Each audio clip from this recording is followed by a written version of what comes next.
咁喺做完呢一個系列嘅事情之後呢，咁大家會有唔同嘅長短嘅。咁佢點樣做呢？有陣時喺呢個時候呢，有啲師傅就或者有啲薩滿佢係用一個唱誦嘅或者音樂嘅儀式俾你帶入去啦，自己去揾翻呢啲嘢啦。咁亦都有一啲薩滿啦，就係會透過一啲草藥啦嚇，所謂草藥就係大家所講嘅，成日聽到個死藤水啦。咁而我自己除咗接觸過係同死藤水有關嘅儀式呢，其實亦都係會有一啲叫做朱古力啊，無糖嘅朱古力或者低糖嘅朱古力啦，可可葉啦，或者係其他 mix 咗嘅草藥嘅香薰，咁而幫你帶入嗰個狀態。咁因為死藤水佢嗰個作用可能係好猛嘅，會帶嚟好大嘅身體不適啦。咁當然有啲人係冇反應嘅，咁所以係有唔同嘅薩滿咧，佢有唔同嘅方法啦，或者可能係喺嗰個場景入邊用邊一啲方式會好啲呢？佢哋自然係會有一啲祖先靈話佢聽，我哋係需要啲乜嘢？咁喺佢揾出咗你嗰個事情出嚟之後啦，咁當然有啲人會多啲，有啲人會少啲，有啲人可能揾到部分啦。但係我哋記住啦，唔係解決嘅嚇，或者會解決咗，係因為你正視咗之後，自然係放低咗。而嗰種解決係靈性上嘅解決，係一種release，而唔係話實際上喺個物質層面佢遇到乜嘢特別嘅變化。咁有陣時係起碼我哋喺心態上係會有另一個睇法，咁有一個轉變咯。咁當然更多嘅經驗就係當你有咗呢個心態上嘅變化咧，咁喺物質世界咧，嗰件事亦都係會吸引到唔同嘅嘢嚟啦，咁而變到佢有一啲新嘅變化，而呈現咗一個新嘅局面啊，或者係俾你發現到一啲新嘅解決方式，或者係對手亦都會喺態度上有一啲唔同嘅。咁呢個係好多時喺薩滿嘅旅程嘅初期會產生嘅現象啦。咁然之後呢，當可能係喺呢個階段會耗時一兩日唔頂嚇，兩三日唔頂。不過我自己見就係唔會話太長嘅，可能兩三日啦。咁我唔知呢個係個 setting 嘅問題啊，定還是係點樣樣？咁當然，如果同翻部落嘅人去了解呢，如果你真係住喺個部落入邊呢，呢一個階段呢，可能係無限期嘅，可能係即時啦，可能係好耐啦。咁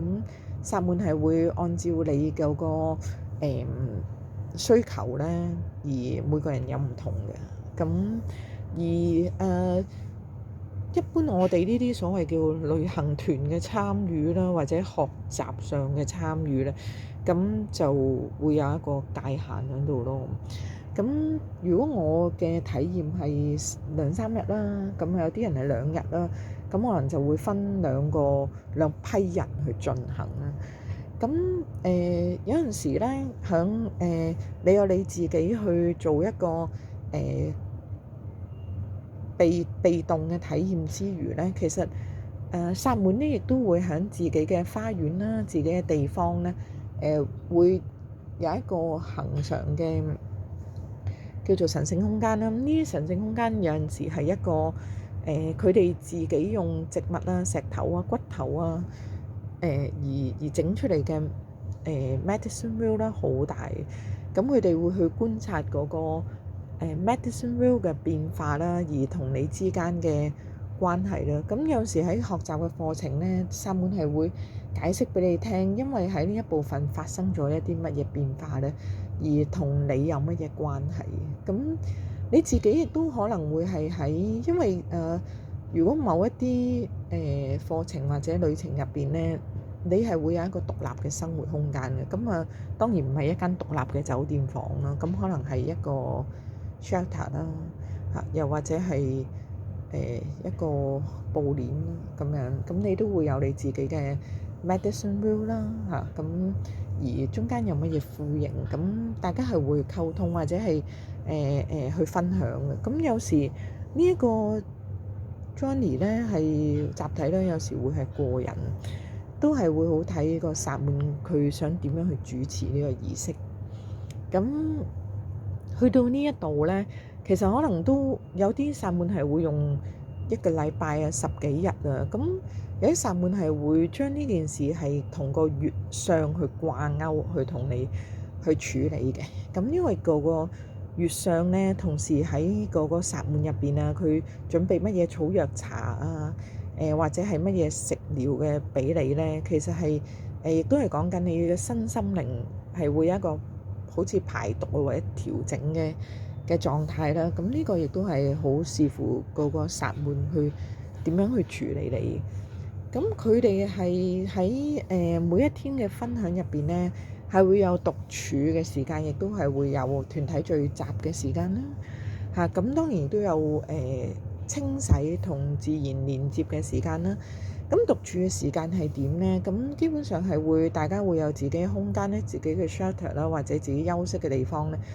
就必然地係會有一個時段咧係你獨立嘅。獨立嘅意思係甚至乎冇人同你講嘢啦，你視線範圍唔會特別見到其他人啦，唔會特別聽到其他人嘅聲音啦。咁特別係如果你認識嘅人會分得開啲咧，因為你同佢之間會聽得明大家嘅嘢嘛。咁可能你係會同一個你唔同語言嘅人去聚合啦，咁令到你盡量可以係去行入自己嘅入邊嘅內心世界。咁而集體嘅就係可能出到嚟啊，老師俾一啲大家都要做嘅課題啦，自己或者大家嘅分享啦，去分享生命啦，喺老師嘅帶領下點樣去訂立一個觀點俾大家去思考啦。咁又或者係分享翻夢境啦，夢境同埋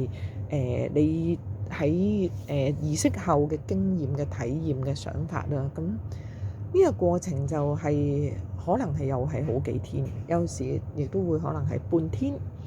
咁至於嗰個集體清洗，除咗係去俾煙熏啦，蒸煮炆燉都有嘅。咁譬如係俾煙熏啦，或者係集體嘅去海邊嘅沖洗啦。咁有時如果你譬如響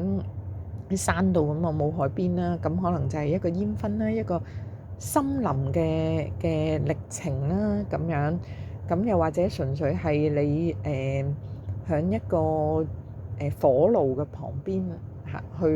去做一個淨化。咁呢個亦都係視乎當時個薩滿佢採用咗乜嘢儀式啦。咁呢個係第3階段咯，我哋叫做。咁當第3階段過去呢，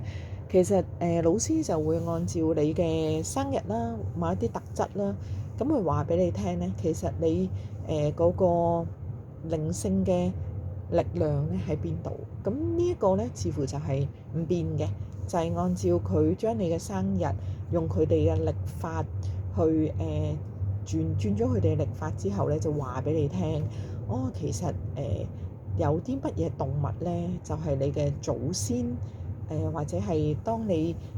不斷轉世轉化之後，我哋追溯翻源頭，你嘅祖先係咩動物，或者你祖先同乜嘢動物有連結呢？而呢個動物呢係屬於你嘅